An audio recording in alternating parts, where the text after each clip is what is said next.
Bella a tutti raga, qui è Miro ed eccoci qua nel video post partita che esce il giorno dopo, vabbè, dettagli, di Cagliari-Roma, finita per 2-2, un amichevole. Mi duole dirlo, mi duole veramente tanto dirlo, però il Cagliari che ho visto non mi è piaciuto. A me non è piaciuto per niente, poi non so come la pensiate voi, però quello che ho visto non mi è piaciuto più di tanto. Allora, partiamo dalle basi. Sostanzialmente i migliori sono due, anzi tre per quello che ho visto, ovvero Nandez, ma è scontato perché ormai Nandez è scontato. Cragno, anche lui è scontato. È un cazzo di gatto, è un gatto misto a un ragno, non lo so. E Sottil. Sottil in 2 minuti che è entrato mi era già piaciuto. Sottil veramente, tanta roba. Adesso capisco perché la Fiorentina abbia voluto mettere il controriscatto, perché è veramente tanta roba Sottil. Però tolti questi tre, e tra l'altro sono contentissimo di aver visto esordire alcuni giovani, tra cui anche il figlio del capitano, la prestazione a me sinceramente non è piaciuta. Allora, io ho preso il vizio da quando è cominciata tutta sta situazione.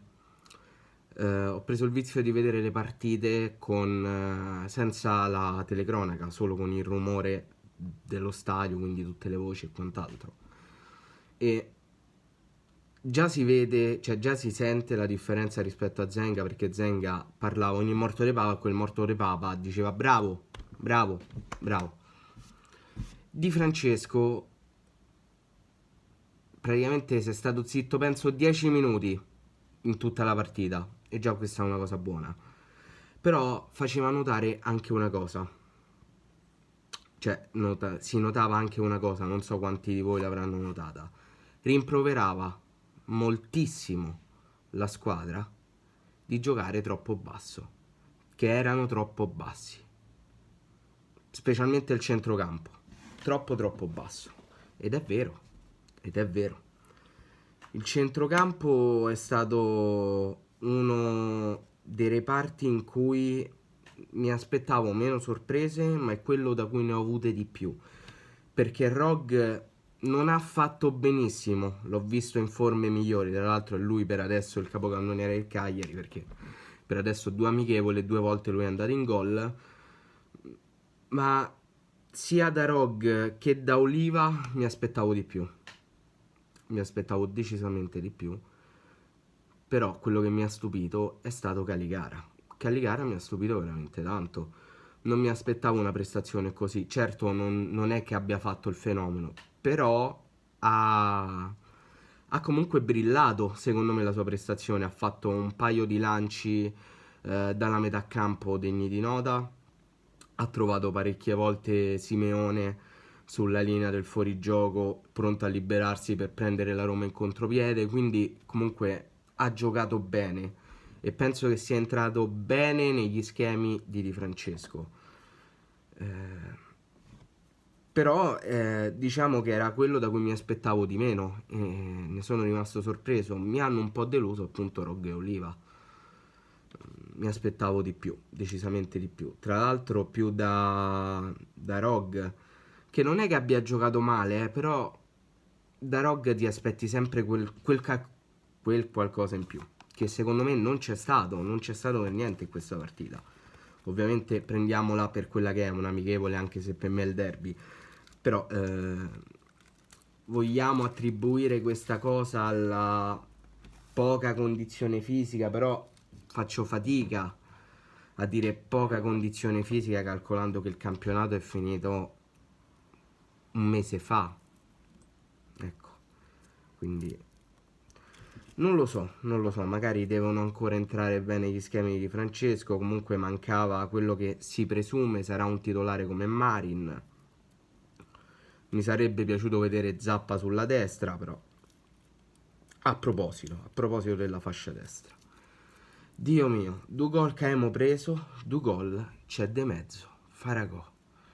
Non se ne può più, ragazzi. A livello umano sarà una persona fantastica, non lo metto in dubbio, ma le doti tecniche sono limitate, limitate.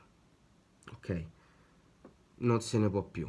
Ne dobbiamo prendere un altro terzino destro, perché anche solo tenermelo come riserva per me non andrebbe bene. È un esterno di centrocampo, è una mezzala, non può giocare nel ruolo di terzino, fa male e si vede. Le prestazioni decenti si contano sulle dita di una mano. Basta, basta, basta.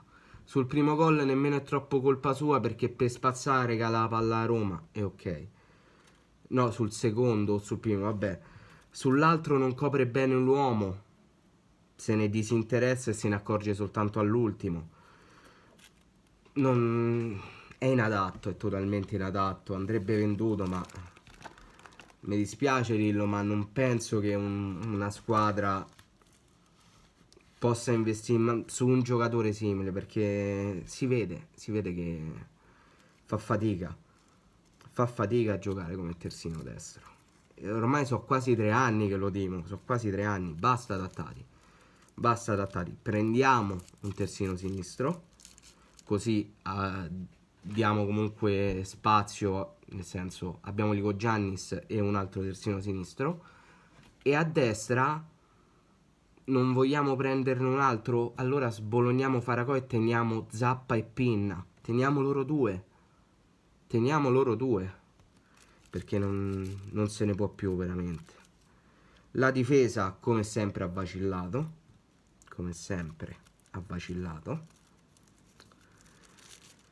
ho visto parecchi passaggi sbagliati, veramente tanti. Ho visto un Cagliari estenuante, ok? Perché credo, poi qualcuno mi correggesse, che non so se questo sia proprio un dettame tecnico di Di Francesco o se sia un qualcosa che ha adesso la squadra, non lo so. Ma il Cagliari faceva quel classico possesso palla sterile, quei passaggetti di merda tra i quattro della difesa e quant'altro, come nella speranza che si aprisse un varco tra il centrocampo della Roma. I movimenti del centrocampo, Rogge e Oliva raramente in questa partita li hanno azzeccati. Caligara qualcosina di più, ma Caligara è stato spronato veramente tanto da Di Francesco durante la partita. E non lo so, mi lascia un po' perplesso. E poi mi fa pensare anche a quanto possa essere funzionale a questo Cagliari João Pedro, perché a questo punto magari potrei pensare anche a una cessione, sinceramente. Non è stato per niente in partita, c'è anche da dire che abbiamo giocato praticamente soltanto sulla fascia destra, solo sulla fascia destra, però l'ho trovato veramente fuori dal gioco, totalmente fuori dal gioco. Non lo so, magari è soltanto questa partita, staremo a vedere. Poi che altro c'è da dire? Sottile, tanta roba. L'ho detto prima, però veramente in 2 minuti che è entrato mi è piaciuto, fin da subito.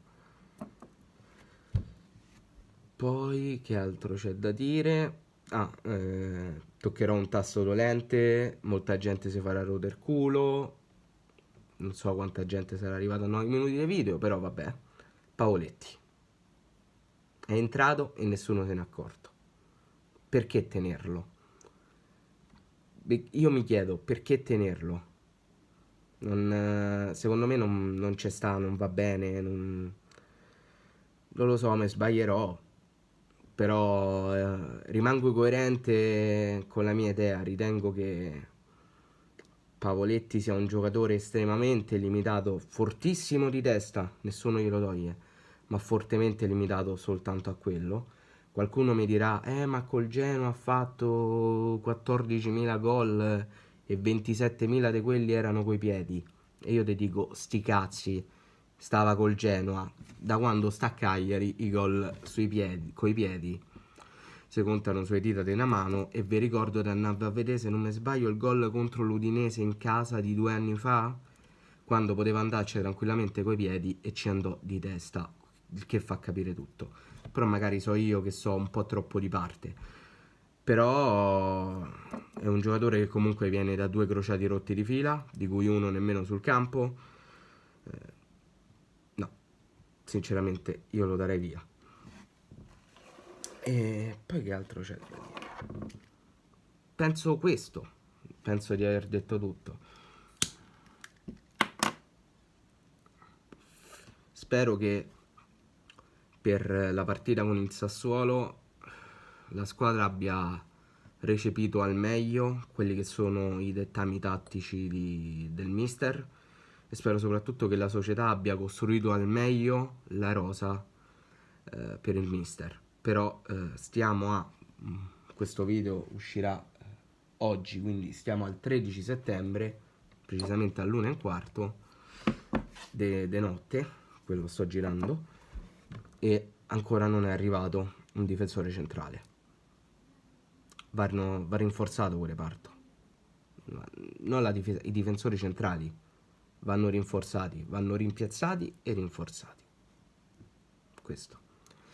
Niente ragazzi, il video finisce qui. Fatemi sapere voi qua sotto nei commenti cosa ne pensate, e detto questo noi ci becchiamo in un prossimo video.